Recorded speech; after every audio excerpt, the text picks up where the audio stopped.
Boa noite. Sejam bem-vindos. Senhoras e senhores, estamos nessa sexta semana, 38 dias hoje, desde que iniciamos o nosso ensino remoto emergencial. Temos monitorado o nosso ensino remoto e a participação dos alunos tem sido fantástica. Além disso, o Colégio Objetivo de Itapeva continua oferecendo todo o suporte necessário à sua comunidade escolar e em breve retornaremos com nossas aulas presenciais. Porém, enquanto isso não acontece, o colégio traz hoje a professora Maria Inês Tassinari, doutora em Psicologia Clínica, que há 1 ano desenvolve um projeto com nossos alunos, pais e professores. Dando continuidade ao projeto Laço e Lastro no Coletivo, ela trará agora para todos nós uma reflexão muito importante e significativa. Como mediador desse momento, teremos também a presença do professor Samir Laroude. Agradecemos a participação e tenham todos uma boa noite. Agora, Maria Inês e Samir, é com vocês. Boa noite a todos.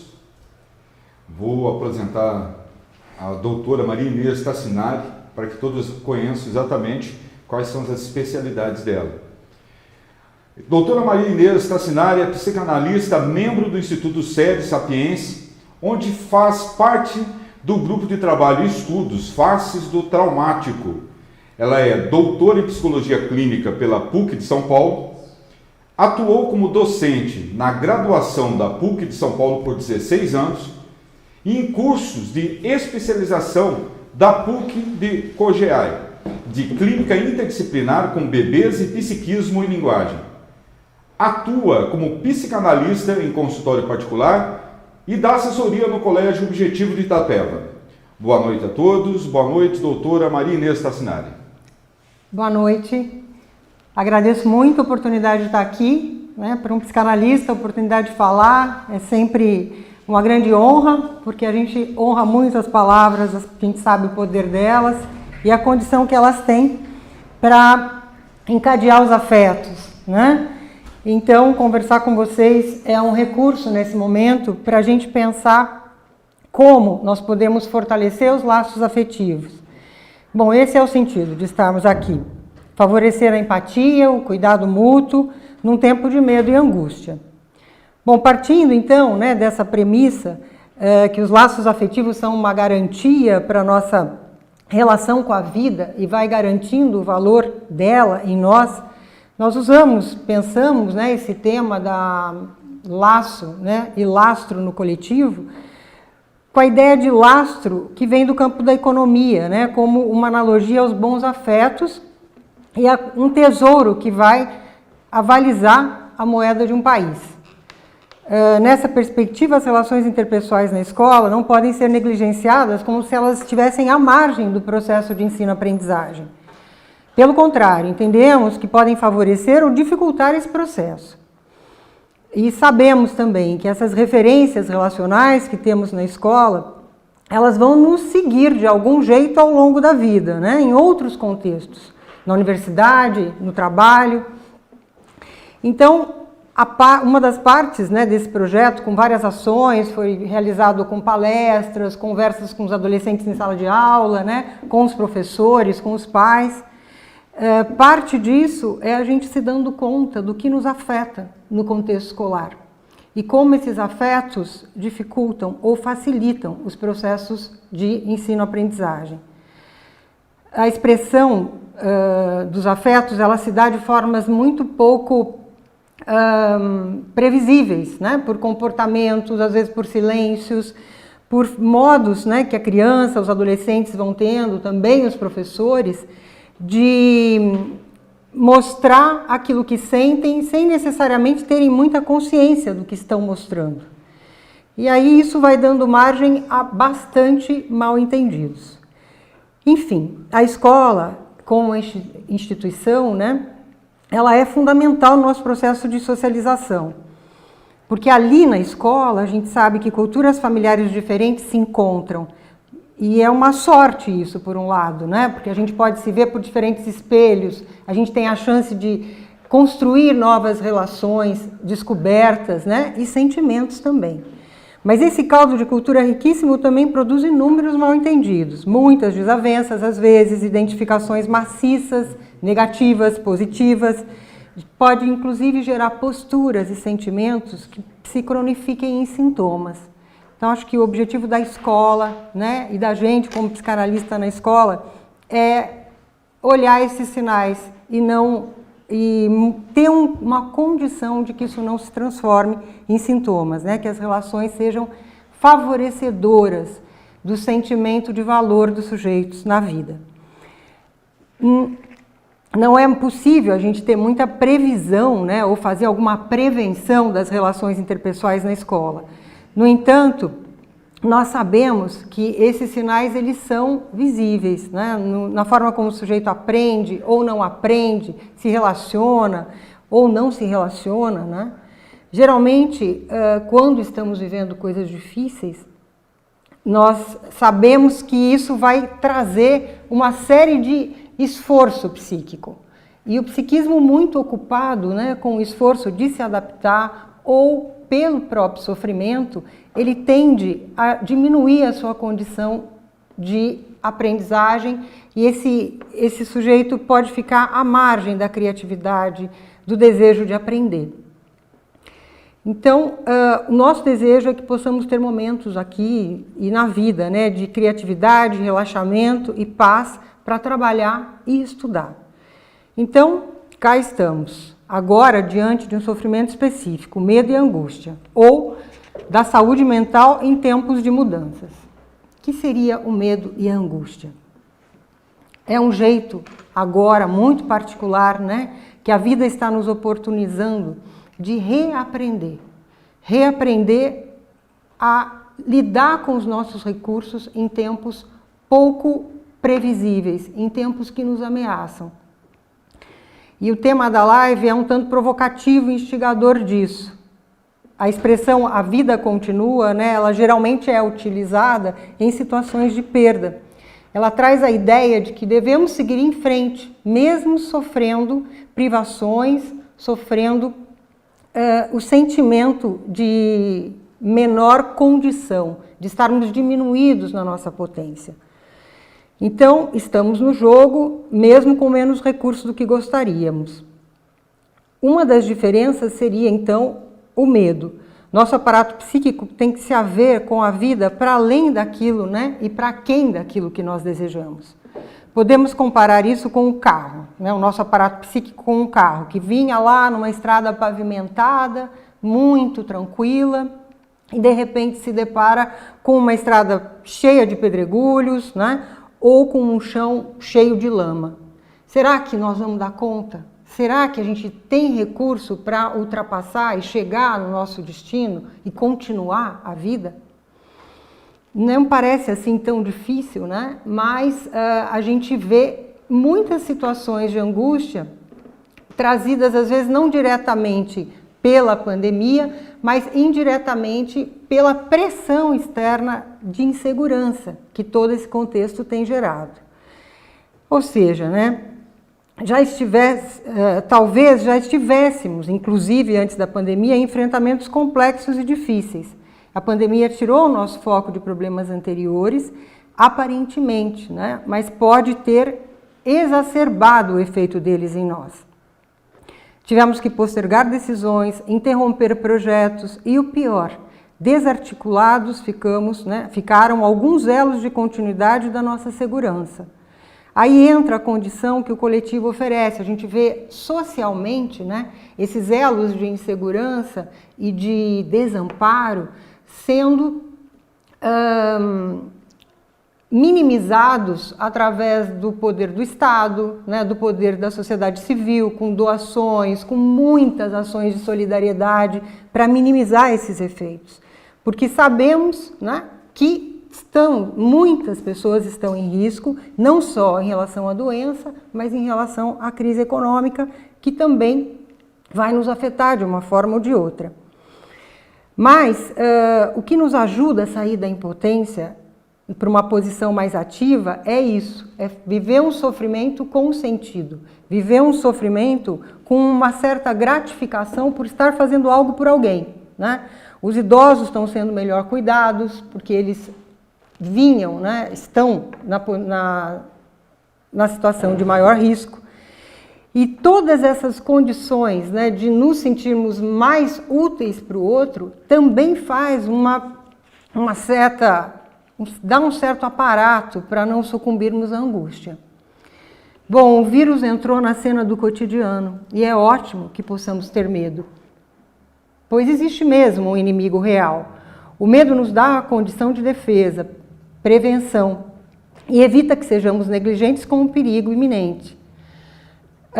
No entanto, nem sempre o medo é um sentimento preponderante. Muitas vezes, né, em algumas situações de muito risco, existe também a negação como mecanismo de defesa.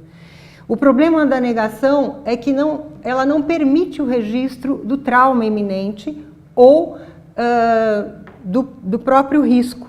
E aí não há como fazer reparação e nem há como se prevenir de danos maiores. Então, acho que pensar, né, como a negação, ela pode ser também prejudicial nesse momento.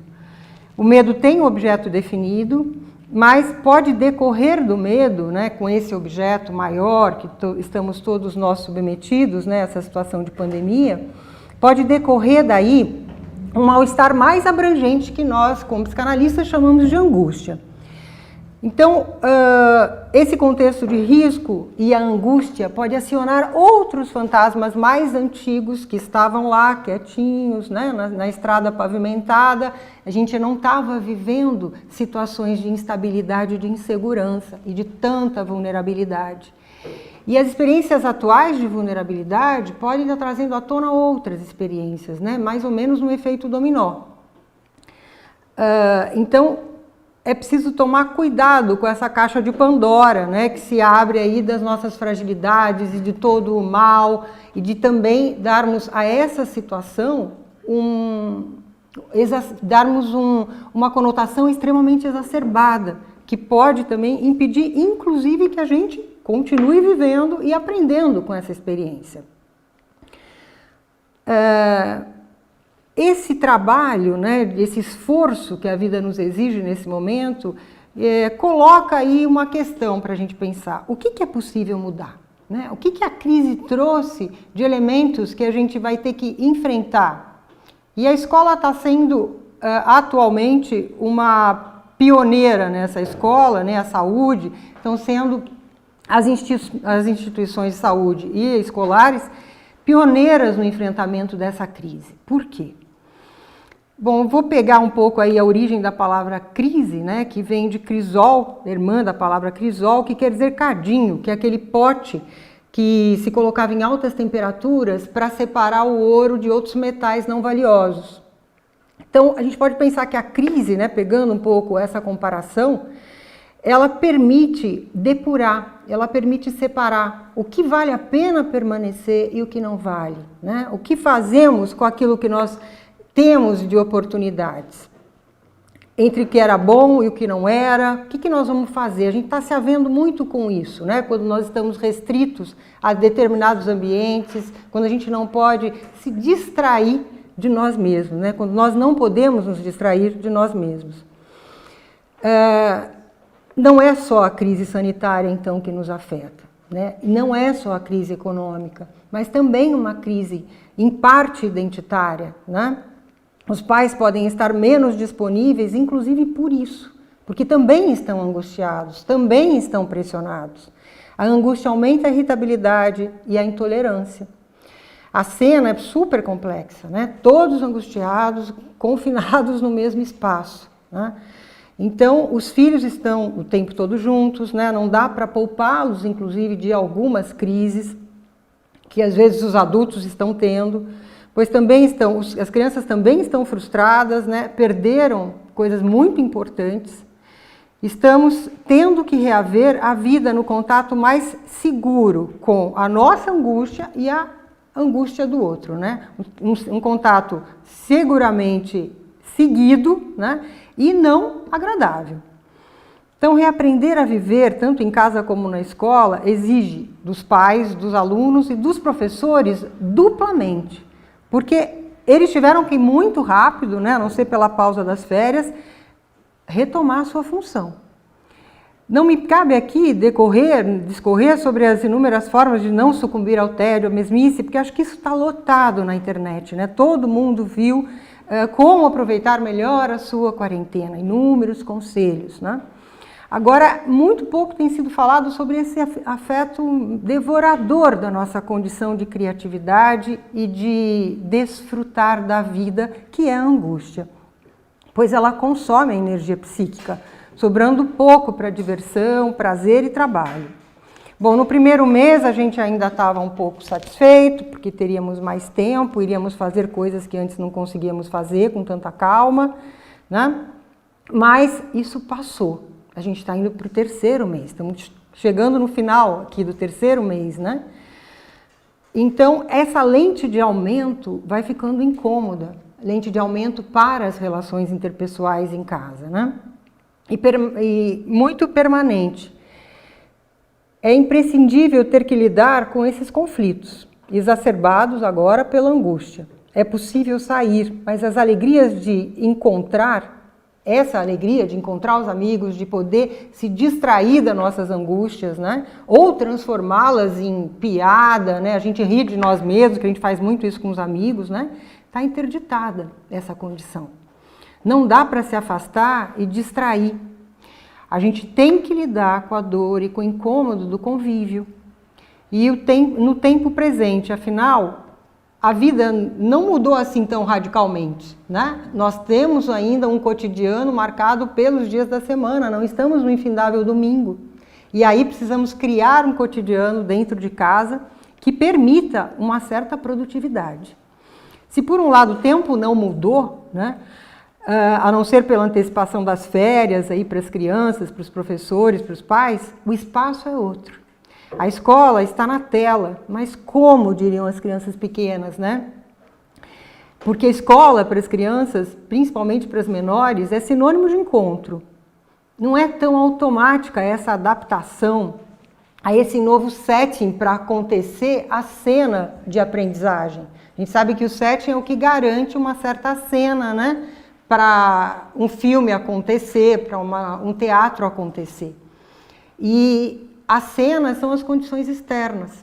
Essa cena para as crianças é muito importante, esse setting, né? Que vai dando sustentando, estruturando o papel do aluno, o papel do professor, o papel do pai. Agora o pai está dentro do setting, né? O professor está lá na casa dele tentando se adaptar a uma série de recursos novos.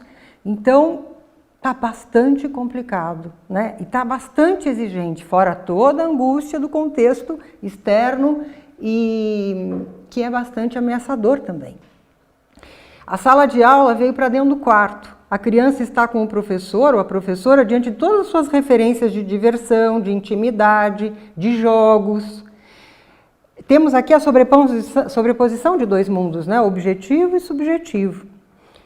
Diferentes espaços físicos vão ter que entrar em sintonia ali para a cena da aprendizagem acontecer. Nas atuais circunstâncias, tanto os alunos como os professores e pais precisam discriminar melhor o seu papel. Ou seja, a gente precisa ter um setting interno, né? E não externo, porque o externo a gente perdeu por enquanto. Esse é um grande exercício, pois como nunca, né, esse tempo sem lugar, né, será o de cada um de nós. Esse tempo será dentro de nós. Vai ter que acontecer dentro de nós, né? A criança não tem o olhar do adulto o tempo todo ali para pedir atenção, disciplina, né? Para chamá-la para o foco. Os pais às vezes fazem isso, sim, mas como pais entram vários outros elementos em cena, né? Da expectativa em relação ao filho, de estar começando a entender como é que o filho lida com a aprendizagem formal. Antes, né? Tudo isso que a escola trazia como ganho também para as crianças, se perdeu. Que era a condição de se ver sendo no grupo, de se comparar, de se perder na hora do intervalo, a condição de encontrar o amigo, de desabafar, de falar bobeira, de ter ataque de riso, né? O maravilhoso do intervalo, as paqueras, fofoca, lanche, tudo isso está em suspenso. Se perde o pertencimento real vivido pelo corpo e pelos efeitos do outro em nossos sentidos, pela voz, pelo cheiro, pelos olhares, pelos hábitos partilhados, pelos vínculos fortalecidos. Fica uma espécie de retrocesso, como uma volta às origens constitutivas, quando as crianças só se sabiam pelo espelho materno e paterno. Não estavam se vendo pelo espelho dos amigos, pelo espelho dos professores, né? Isso também faz com que as crianças regridam um pouco. Restringe as condições de referência identitária a poucas pessoas. E os irmãos não facilitam muito, né? Agora estão tendo que lidar com o excesso de expectativas, às vezes, dos pais sobre elas. Às vezes essa expectativa ficava só na hora da tarefa ali. Nossa, mas você não aprendeu isso, mas você não fez aquilo. Agora também existe lá o pai para ver como que o aluno está diante das aulas. O imponderável futuro e todas as perdas dos pais nesse contexto pode estar fazendo com que os filhos sejam a sua tábua de salvação para manter a sensação de ordem e progresso. Precisamos cuidar disso, né? Se a gente não está exigindo excessivamente dos filhos e da escola, porque parece que é aquilo que a gente tem para se segurar, né? Em relação à referência de continuidade. Então, num tempo cheio de certezas e pausas, né, a escola parou pouco.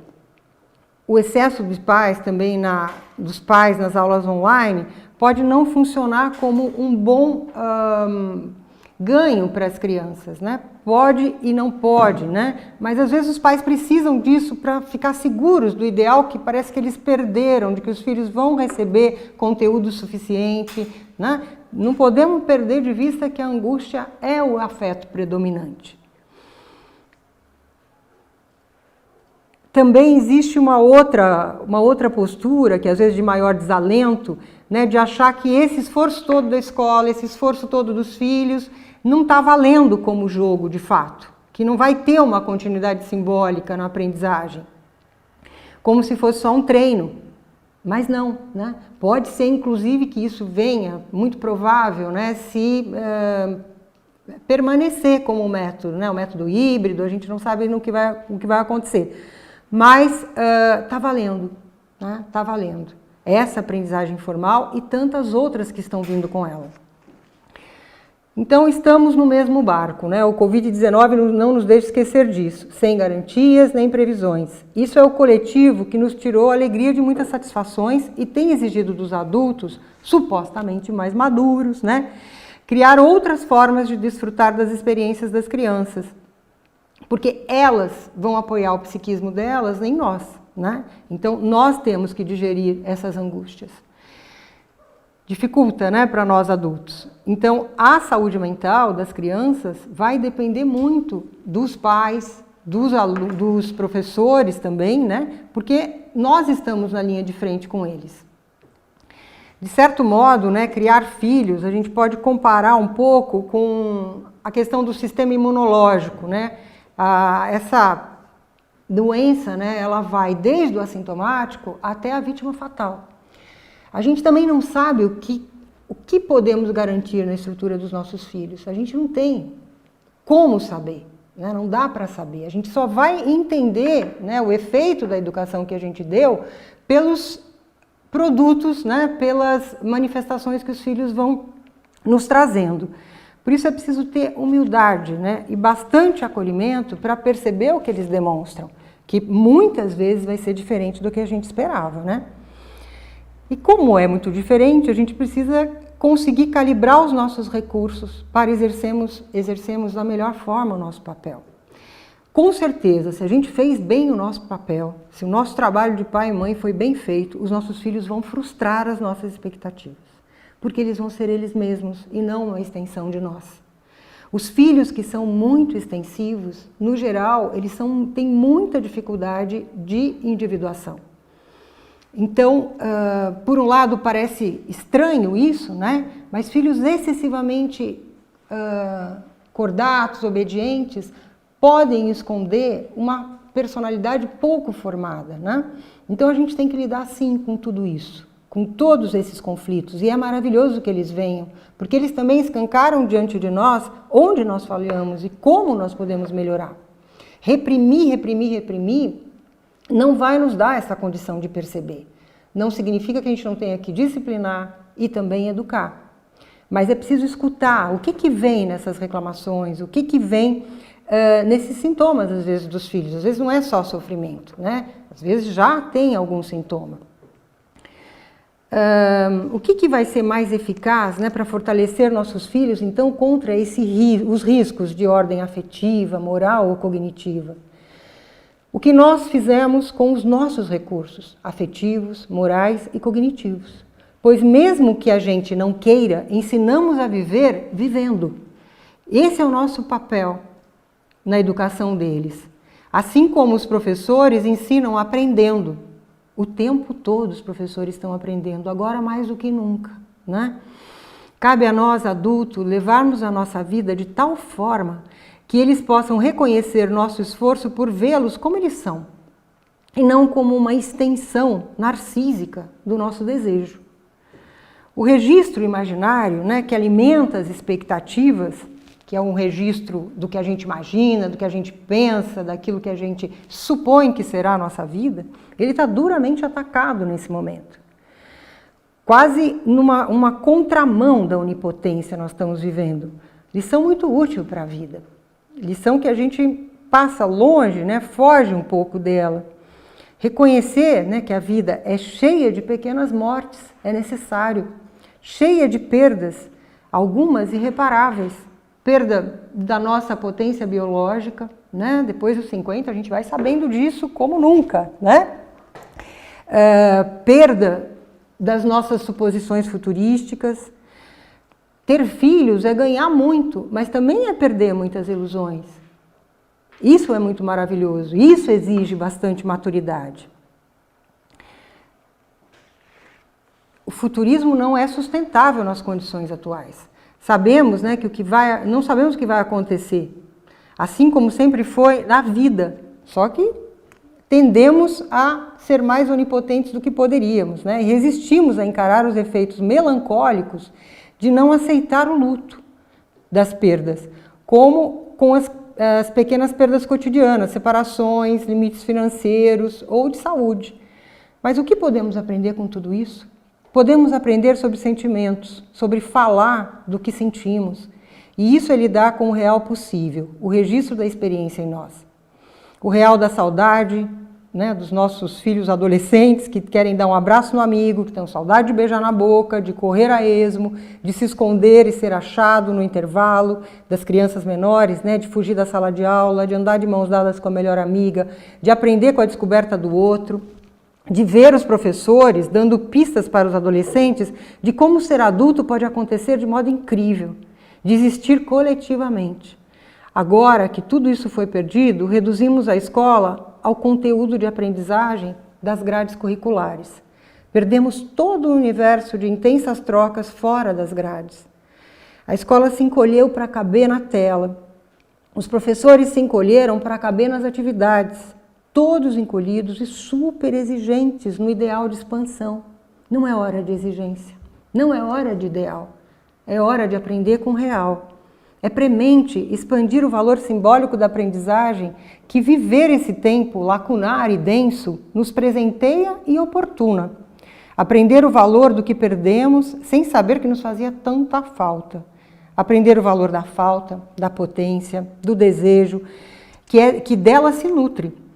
Aprender a amar a vida assim como ela vem, infiel ao nosso narcisismo, infiel ao culto da imagem de perfeição. A vida é real e de viés, e nós aguentamos a vida. É alentador lembrar o que disse o apóstolo João: do seu interior fluirão rios de água viva. É dentro de nós que o cultivo da vida se dá.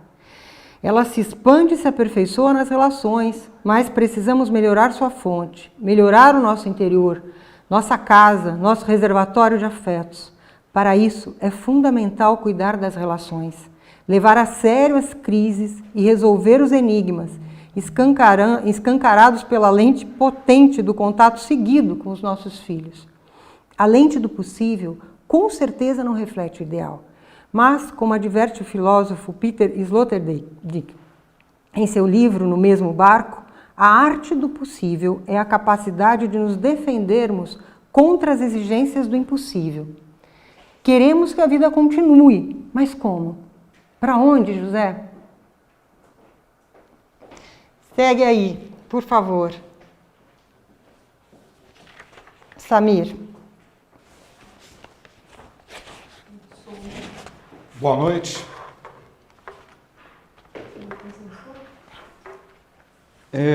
Bom, antes de mais nada, Maria Inês, doutora Maria Inês, obrigado. Palestra mais do que excelente, esclarecedora.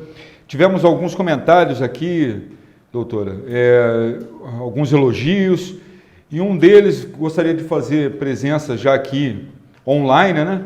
Da Larissa Pisotti Faisal, que diz: gostaria de parabenizar o Colégio Objetivo, do qual fui aluna durante toda a minha infância e adolescência, pela iniciativa e por nos colocar em contato com informações tão ricas e claras. Saudades. Maria Inês, obviamente nós assistimos a sua palestra e eu tenho algumas dúvidas, então me permita fazer acredito que talvez seja também de alguns internautas que estão nos assistindo. A primeira é o seguinte: ao citar esse caldo de cultura riquíssimo também produz inúmeros mal-entendidos, muitas desavenças, identificações massivas ou negativas, gerando posturas e sentimentos que podem se cronificar em sintomas. Que tipos de sintomas, doutora? Interessante, né, você ressaltar isso, porque muitas vezes, né, a criança vem para a escola já com uma sensação de menor valor que ela, por determinadas condições da dinâmica familiar, desenvolveu. Às vezes é o filho mais novo, que foi muito protegido, muito criticado pelos mais velhos, né?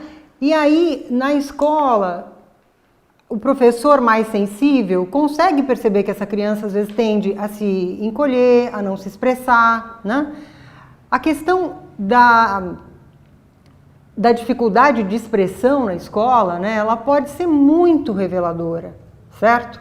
E se isso nas séries iniciais ou mesmo no fundamental não é enfrentado, ele pode se cronificar sim, num sintoma de muita dificuldade no futuro. Dificuldade com o social no geral, certo? Que seriam os chamados tímidos, né? Que pioram bastante quando expostos a vários olhares e a uma expectativa maior de um público. Então, obviamente que a gente fica mal, né? Assim, um pouco antes de falar para tantas pessoas, isso mobiliza em nós bastante medo, também angústia. Mas se o professor sustenta com o aluno essa condição de expressão, se ele vai olhando as pequenas possibilidades de expressão em momentos assim dosados, né, pode ser que essa criança fortaleça a percepção de que ela tem uma relação valiosa com a linguagem, de que ela consegue sim dar conta de apresentar um texto, fazer uma leitura, né? Então, eu estou dando esse exemplo, a questão da timidez, né? Que ela pode ser melhorada nas relações interpessoais na escola. E quando ela não é muito vista ou é deixado apenas relegado como um traço de personalidade e não como um sinalzinho de que isso pode ficar pior no futuro, talvez perdamos, né, uma oportunidade de favorecer o caminho e o chãozinho dessa criança, né, para ela poder andar. Doutora Maria Inês, entre alguns elogios aqui, temos uma pergunta online, deixa eu confirmar aqui, da Ana Luísa Moulatlet. Ela faz a seguinte pergunta: como fazer para amenizar esses sintomas com os limites das atuais circunstâncias? Uhum. Eu falei um pouquinho, né, Ana, diminuindo um pouco os ideais, a gente tentando facilitar para eles. Então, às vezes a gente até exagera, né? Deixa as coisas frouxas demais. É difícil achar esse ponto bom, né? Acho que cada criança vai ter o seu. Tem crianças que ficam super exigentes, tem crianças que relaxam total, né? Esses dias eu descobri um monte de tarefa sem fazer lá em casa, né? E aí a gente volta, retoma, refaz, né? Retoma com eles. Mas assim, as crianças têm as suas características. Então, não é só nesse momento, mas nesse momento pior, porque está todo mundo mais pressionado, sofrendo mais, angustiado mais, né? Alguns não, alguns estão vivendo como se tivesse... Vou pegar o exemplo, né, do meu filho adolescente.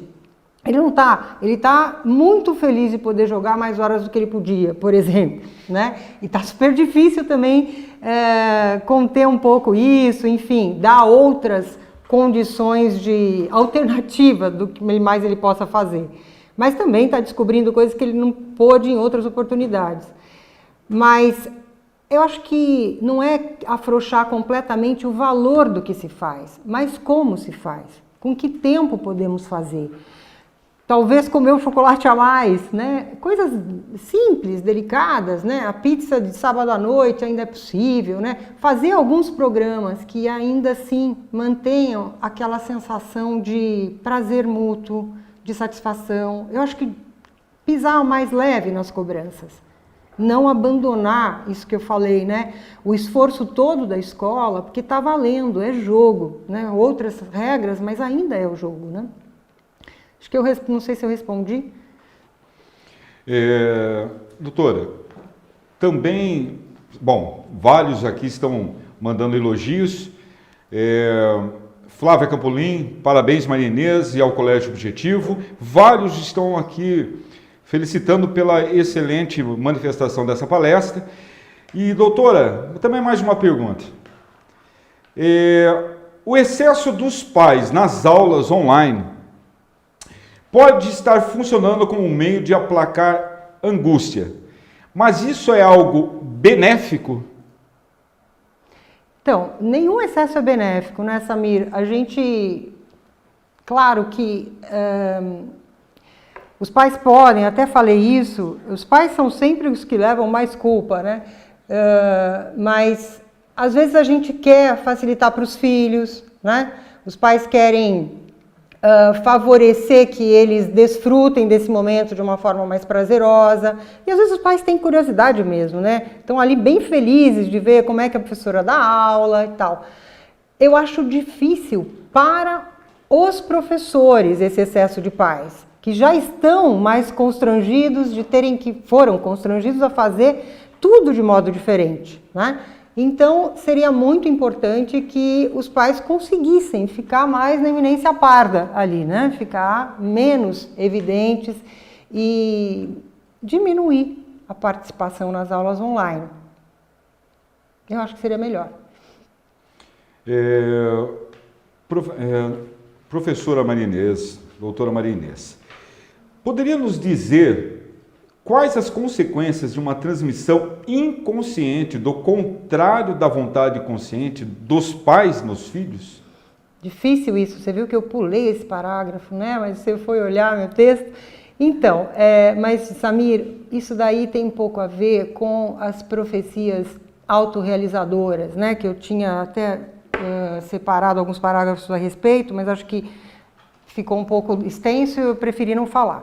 Mas muitas vezes a gente tentando demover a criança de um comportamento que você percebe que se ela continuar com aquele comportamento, por exemplo, vitimismo, né?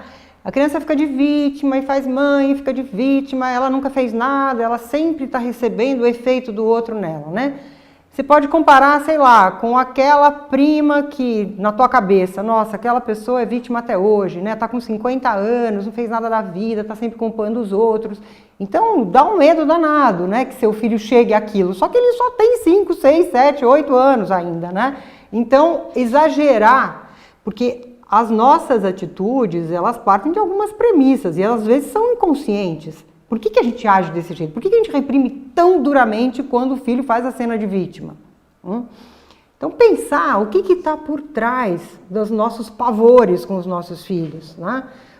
Qual é o nosso medo? Com quem a gente está comparando os nossos filhos? Porque às vezes se a gente reprime excessivamente algo que nem é tão errado, que é parte da idade, que faz parte daquele momento do desenvolvimento da criança, né? Se a gente se excede em reprimir isso, para a criança isso toma uma relevância muito grande. Parece que isso é ela. Então, podemos estar passando a mensagem pelo contrário, né? A mensagem trocada. Ao tentar tirar o comportamento, dá muita relevância a ele. Doutora, aqui nós temos os internautas também escrevendo o seguinte. Obviamente, parabenizando o colégio novamente. Olha só a pergunta da Carolina Tunes. Na volta às aulas, como receber nossas crianças e como orientar as famílias quanto ao retorno da rotina? Essa pergunta acho que não é para mim diretamente, né? Mas acho que a escola vai ter um trabalhão. Eu acho que vamos ter muita paciência com a escola conosco, porque acho que vai ter uma série de medidas sanitárias que devem ser respeitadas e elas têm que ser respeitadas, a gente sabe. E a escola vai ser super atenta a isso, né? Então eu acho que a gente vai ter que ter um certo curso online, alguma live sobre o assunto, certo? Acho que talvez é um bom tema para uma próxima live, né? Não comigo, né? Mas com quem possa cuidar desse assunto, né? Desse tema. Doutora, também tem uma outra pergunta, que na verdade não é nenhuma pergunta, ela é um elogio também ao colégio. Como vó, posso sentir mais ainda o carinho e a atenção do Colégio Objetivo, através desta maravilhosa live da Rose Veiga. E, doutora, a escola não está lá, embora o ensino esteja. Achei excelente essa frase. A escola não está lá, embora o ensino esteja. Como definir isso para que os alunos e pais também percebam isso? Que apesar da não existência naquele momento dos muros da escola, a educação está ali. Como ele deve interpretar essa frase? Então, o que está posto aí, né, nessa frase é que o que se perde nesse momento é tudo que está na escola. Na escola não está só o ensino das grades curriculares, né, o conteúdo pré-definido. O que a criança vive na escola, o adolescente vive na escola, é uma experiência, assim, de uma riqueza enorme.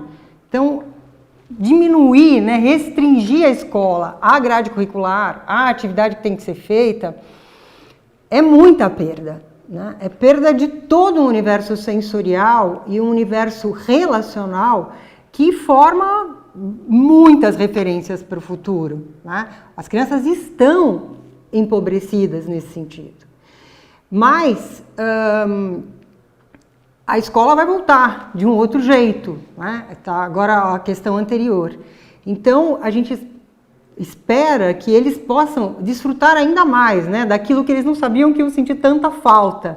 Eu falei do abraço, falei do beijo, não sei quando a gente vai poder abraçar e beijar, talvez daqui a um ano, né, quando a vacina nos permitir, mas o contato, né, todo o repertório sensorial. Eu vou dar um exemplo que eu acho que combina um pouco com essa questão.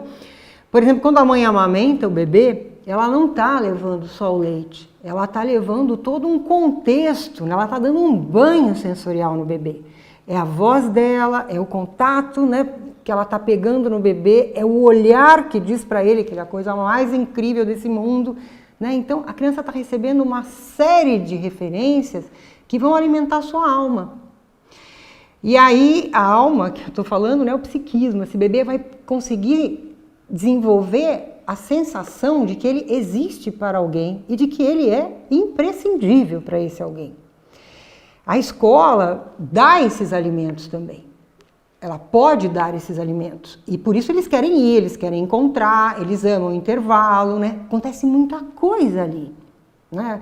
As paqueras, os namoros, o prazer de perceber que você aprendeu, que o outro pediu para você ensinar, ou que você não sabia, e o outro amigo sabia, enfim, tem muita coisa rolando, né?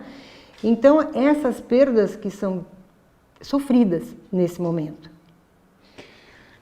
Doutora Sidney Stein, doutora Maria Inês, um prazer conhecê-la pela live, perfeito.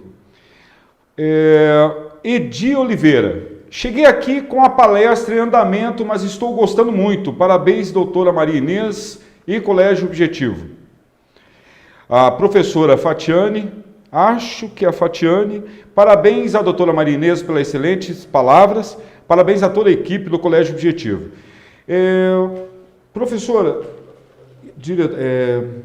doutora Maria Inês, essa realidade agora que nós estamos vivenciando, ela precisa, pelo menos aparentemente, que nós tenhamos também que administrar o acordar dos jovens, né? O dia a dia dos jovens mudou também.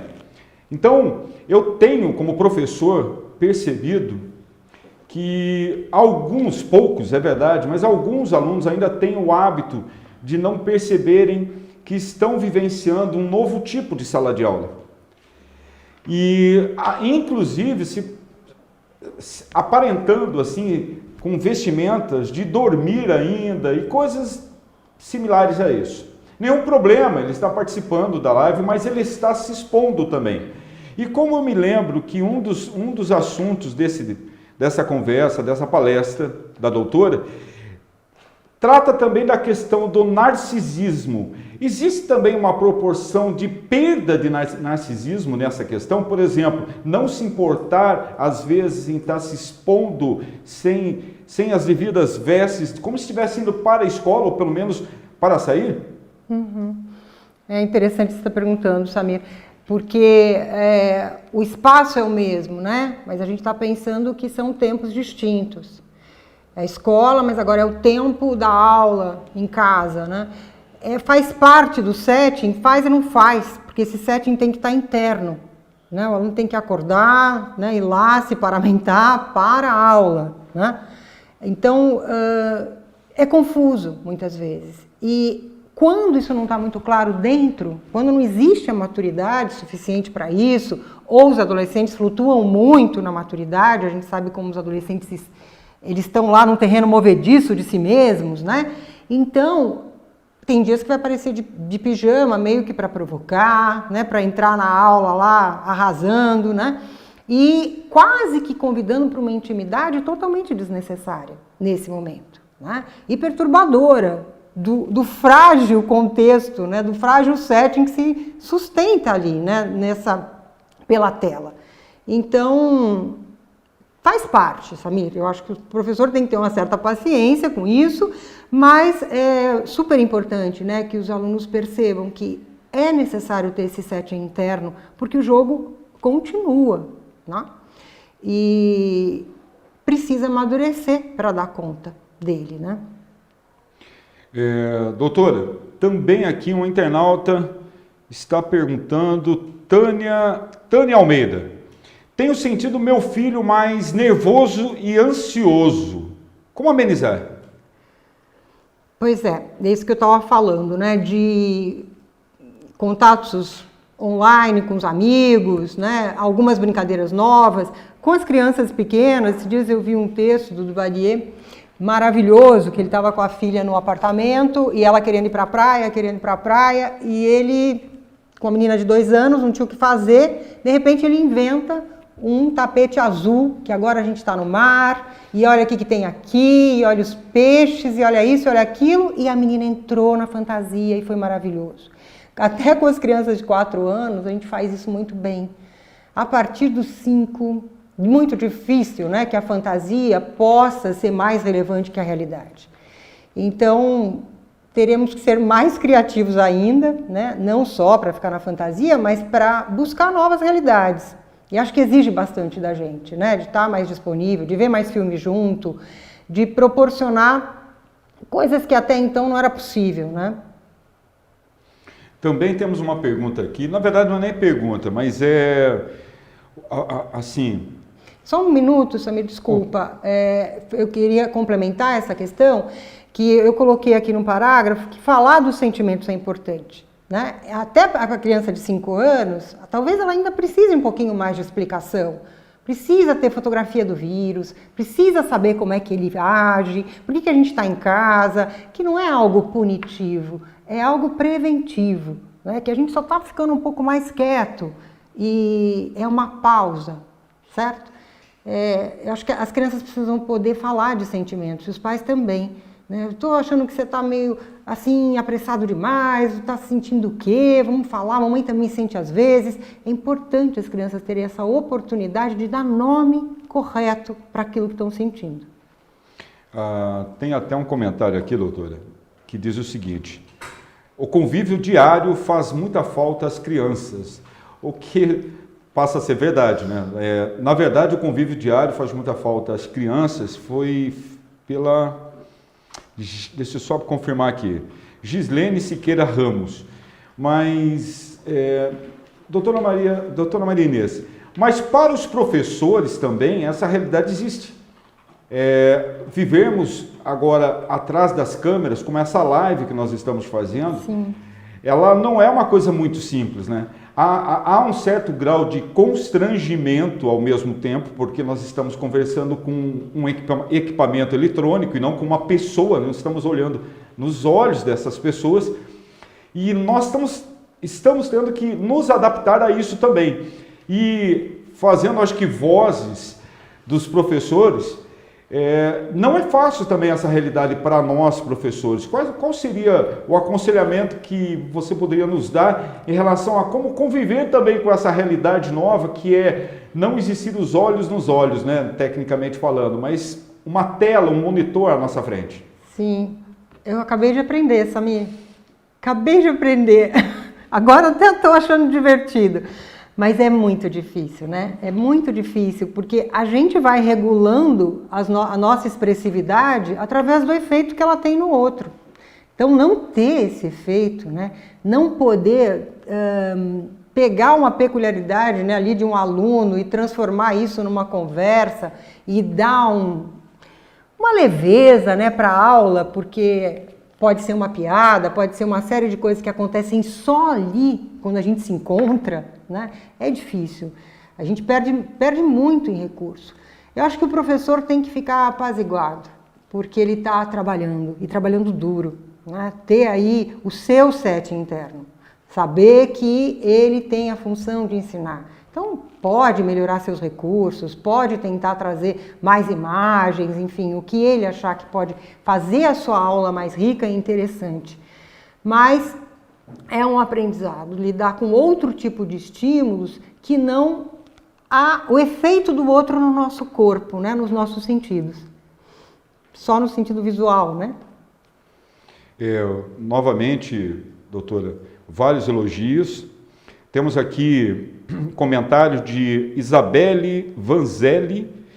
De um dia para outro, professores se esforçam muito fora de sua zona de conforto, à sala de aula, para fazer seu trabalho com qualidade. E o momento exige, acho que essa eu já citei, compreensão por parte de todos. E novamente aqui, Érica Sampaio parabenizando o colégio pela iniciativa, a doutora também, e gratidão aos professores pelo empenho.